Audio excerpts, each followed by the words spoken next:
सो hey guys, मैं ये मेरा नया चैनल है जहाँ पे मैं अपनी फ़िलोसॉफ़िकल कुछ बातें आप लोगों के साथ शेयर करता रहूँगा डेली बेसिस पे। तो इससे पहले मैं अपने बारे में थोड़ा इंट्रोडक्शन आपको दे दूँ।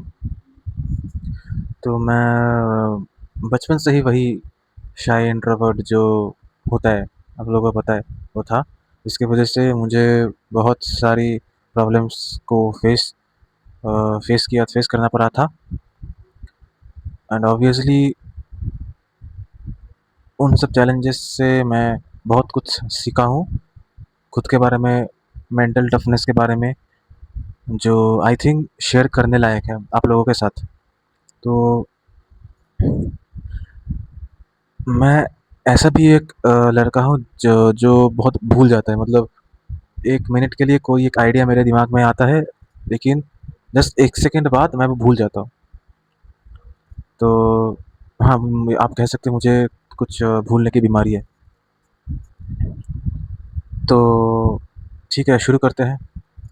तो पहले के ज़माने में ये होता था कि जैसे जैसे ही आप पैदा होते थे, वो चाहे किसी रॉयल फैमिली में हो या किसी गरीब खानदान में, तो आपको आर्मी में जॉइन करना ही पड़ता था। It's compulsory. जैसे हमारे यहाँ पे पैदा होते ही किंडरगार्टन, उसके बाद स्कूल, और उसके बाद कॉलेज, और उसके बाद जॉब, और उसके बाद तो आप जानते ही हो। तो पहले के ज़माने में अगर आप एज अ हैंडीकैप पैदा होते थे, या अगर आपको कुछ डिसेबिलिटी होता था पैदा होने के बाद, तो आपको या तो किसी अनाथ आश्रम में दे दिया जाता था, या आपको मार दिया जाता था। यस, ऐसा होता था पहले के ज़माने में।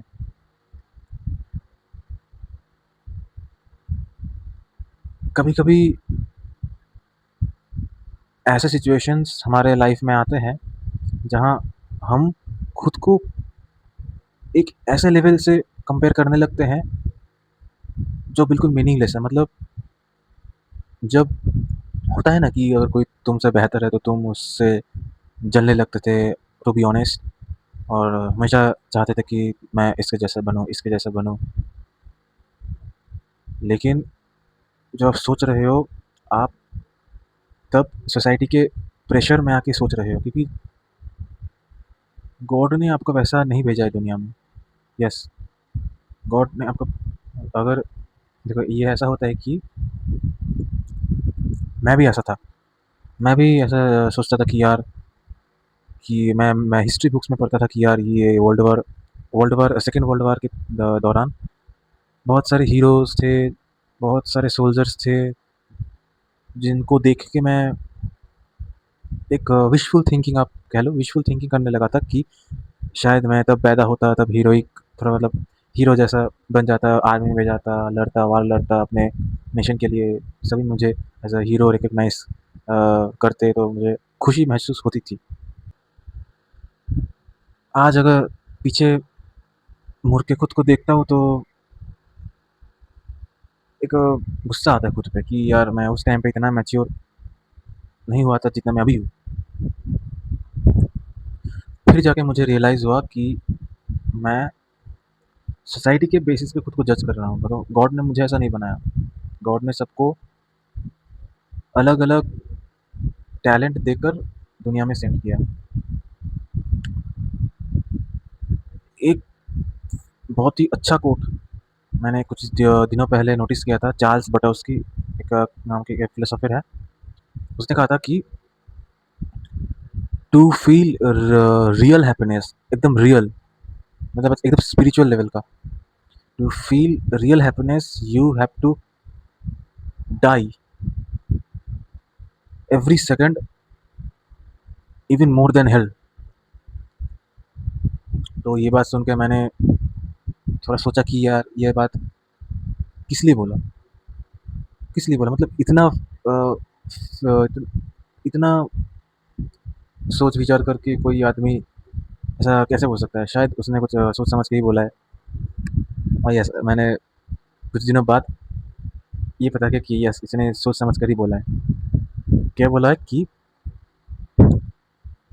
अगर किसी चीज़ को देख के, मान लो वो सोल्जर है, अगर कोई सोल्जर हीरो बनता है, जो कि बहुत अच्छी बात है, उससे देख के जलो मत। उसे देख के जलो मत, क्योंकि शायद उसने कुछ ऐसी चीज़ें देखी जो अगर आप उसके जगह में होते आप नहीं देख पाते। गॉड ने उसको उसी तरह से धरती पे लाया है। आप चाहते हो कि आप उसके जैसे बनोगे, फिर लोग आपको ऐसे हीरो की नज़रिए से देखेंगे, फिर आपको खुशी महसूस होगी।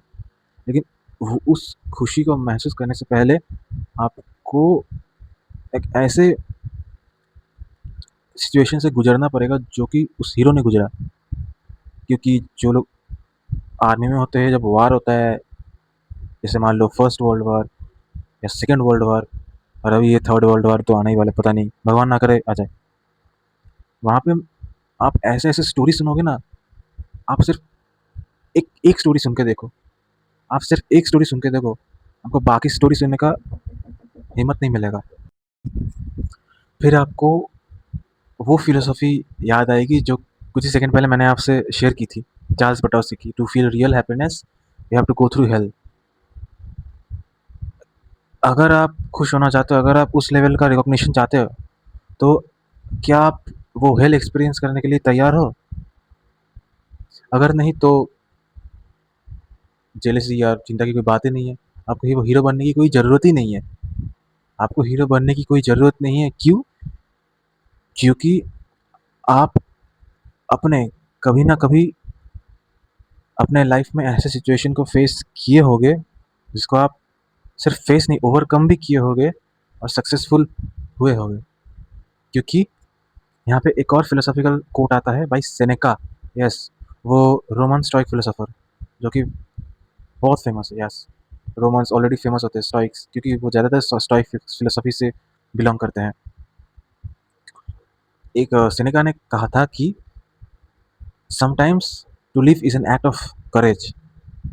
यस, अगर तुम सोल्जर नहीं हो कोई बात नहीं, क्योंकि आपने कभी ना कभी तो अपने लाइफ में, अपनी ज़िंदगी में डिमोटिवेशन, डिप्रेशन, एंग्जायटी या कोई ऐसी डिजीज़ है जिससे या जिसको आप ओवरकम कर रहे हो, दिन भर दिन खुद को इम्प्रूव कर रहे हो, उस डिजीज़ या परेशानी से लड़ रहे हो अपने एक्सपेक्टेशन से ऊपर। मतलब आपने सोचा भी नहीं था कि आप ऐसे किसी डिजीज़ या सर्कमस्टेंसेस से ओवरकम कर पाओगे। That means you are brave. कभी-कभी तो लोग ऐसा ऐसा ऐसा ईज़ी नहीं है, ईज़ी बात नहीं है। जो लोग फ़ील करते हैं वही मुझसे रिलेट कर पाएँगे। क्योंकि कभी-कभी तो लोग मतलब सुसाइड तक कर लेते हैं। यस, इसीलिए सेनेका ने कहा था to live is an act of courage sometimes. तो एट लास्ट इस फिलॉसफी का कंक्लूजन ये रहा कि आपको ब्रेव होने के लिए कुछ हीरोइक या ऐसा कोई सोल्जर बनने की कोई ज़रूरत नहीं है। क्योंकि आप शायद पहले ही ब्रेव हो, पहले ही आपने कुछ ऐसा किया है जो आपको लगता नहीं है कि आपने किया है, लेकिन वो शायद रियली ब्रेव था। यस। तो वीडियो एंड होने से पहले मैं आपको बता देना चाहता हूँ कि अगर आप इस वीडियो चैनल पर नए हो तो आप इसको लाइक एंड सब्सक्राइब करो, क्योंकि ऑब्वियसली मुझे ऐसे और वीडियो बनाने के लिए फीडबैक चाहिए होगा, जो आपके सपोर्ट के बिना तो हो नहीं सकता। साथ ही साथ आप अपनी कौन सी फिलोसॉफी फॉलो करते हो, वो भी मुझे कमेंट सेक्शन में बताना। ओके।